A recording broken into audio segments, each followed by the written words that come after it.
ॲथरच्या दमदार स्कूटर्स आता कुडाळमध्ये. ॲथर 450 आणि ॲथर रिस्टा. आजच भेट द्या ॲथर शोरूम, मुंबई गोवा हायवे, कुडाळ.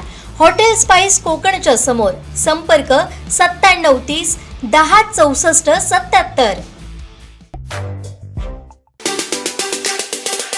आज सावंतवाडी नगर परिषदेमध्ये आम्ही 3 महत्त्वाचे मुद्दे मांडले होते. पहिला विषय हे होतं की सावंतवाडी शहरना इको सेन्सिटिव्ह झोनमध्ये आणणार आहे, ते आम्हाला नोटीस पाठवलेली. त्याच्यासाठी आम्ही आज एक ऑब्जेक्शन घेतलं आहे आणि त्याची माहिती आपण सर्व नागरिकांना पोहोचवणार आहे की इको सेन्सिटिव्ह झोनमध्ये आपला शहर आला तर आपल्या शहराला काय काय रिस्ट्रिक्शन येऊ शकते. शहरमध्ये बांधकामच्या इश्यूज येऊ शकते, टुरिझम कमी होऊन जाणार, झाड पडलं तरी पण झाड कापायला पण आपल्याला परवानगी घ्यावी लागणार. असे बरेपैकी रिस्ट्रिक्शन्स इको सेन्सिटिव्ह झोनमध्ये आले तर येऊ शकते. तर आज आम्ही काउन्सिलमध्ये ते ठराव घेतला आहे की आम्हाला ऑब्जेक्शन घ्यायचं आहे. पण मी सर्व नागरिकांना पण ते आवाहन करेल की आपण त्याची माहिती घ्या आणि आपण पण आपला ऑब्जेक्शन सबमिट करा की आपण हे सगळं फाईल प्रिपेअर करून पुढे सबमिट करू शकतो. दुसरा मुद्दा आम्ही हे घेतलं होतं की आयुष ओपीडीचा ठराव आम्ही 3 महिने अगोदर बॅम्बू युनिटसाठी घेतलं होतं आणि 13 ऑगस्टला आम्हाला एक पत्र आलेलं की त्यांना इलेक्ट्रिसिटी आणि पाणी आणि टॅक्समध्ये पण आमची मदत पाहिजे होती. तर आज आम्ही नगर परिषदेमध्ये सर्वसाधारण सभामध्ये ते ठराव घेतलं की आपण इलेक्ट्रिसिटी, पाणी आणि टॅक्स त्यांना आपण सहकार्य करूया, त्यांना मुफ्त देऊया. फक्त आम्ही ते ठरवलं की जे पत्र ते त्यांचे कागदपत्रासाठी ते थोडे पैसे घेत असते ते त्यांना विनामूल्य आपले नागरिकांसाठी करायचं. आणि तिसरं मुद्दा ते घेतलं होतं की सावंतवाडी वुडन टॉईज आणि गंजीफाला युनेस्को साईटसाठी सबमिट करायचं. जेव्हा आपल्या सावंतवाडी वुडन टॉईजना युनेस्कोचा दर्जा भेटेल तर आपला हेरिटेज अजून जपून ठेवणार, टुरिझम वाढणार, कल्चरल टुरिझम वाढणार आणि रोजगार पण वाढणार. तर आज हे 3 महत्त्वाचे मुद्दे आम्ही नगर परिषदेमध्ये घेतले.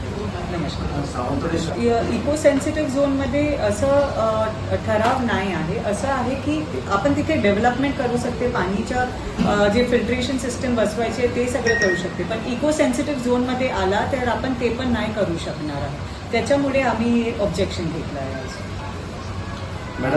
खात्री आहे की आम्ही जे सहकार्य करू शकणार आहे. युवराज पण आज ते केसमध्ये बघत आहे आणि आम्ही दरवेळी फॉलोअप घेत आहे. तर आम्हाला खूप इच्छा आहे की मल्टी स्पेशालिटी हॉस्पिटल ते जमीनमध्ये आलं पाहिजे आणि त्याच्यासाठी आम्ही सहकार्य केलं आहे. आम्ही सगळे पेपर सबमिट करून घेतले आहे. आता आज निर्णय बघूया काय होतं. वाढणार कशाबद्दल, कधी कधी भारतमध्ये 2 प्रकारचे ट्रॅव्हलर असते. एक असते की ते हॉटेल बघून येणार आणि दुसरं असते की आम्हाला सावंतवाडी बघायचं आहे, नंतर आम्ही हॉटेल बघणार. ताज हॉटेल जे आहे ते एक 5 स्टार हॉटेल आहे. ते वर्ल्डमध्ये नंबर 1 मध्ये आलं आहे. तर ताज हॉटेलसाठी लोक आपल्या सिंधुदुर्गमध्ये येणार आणि ते सिंधुदुर्ग फिरणार. तर मला असं वाटत आहे की ह्याच्या माध्यमातून सगळे हॉटेलियर्स आणि रेस्टॉरंट्सना तर फायदा होईल, पण आपले बाकीचे शॉप्स जे पण आहे त्यांना पण खूप सपोर्ट भेटेल.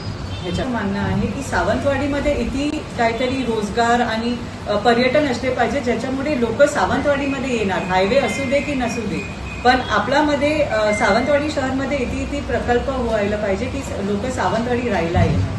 नमस्कार. आम्ही पालकमंत्रींना पण पत्र दिलं होतं की आम्हाला परमनंट सीओ पाहिजे सावंतवाडीमध्ये. कारण काय असते की आता आमचे जे सीओ आहे त्यांना खूप रिस्पॉन्सिबिलिटीज आहेत ज्याच्यामुळे ते सावंतवाडीला पूर्ण अटेन्शन नाही देऊ शकत. एक परमनंट सीओ आला तर सावंतवाडीमध्ये खूप चांगल्या पद्धतीचं काम होणार, ग्राउंड व्हिजिट्स जास्ती होणार, बरोबर क्वालिटी चेक होणार सावंतवाडीमध्ये. तर आम्ही मागणी केली आहे, पण SIमुळे ते थांबलं होतं. तर आम्हाला खात्री आहे की पुढच्या 1-2 महिन्यामध्ये आम्हाला एक परमनंट सीओ भेटणार.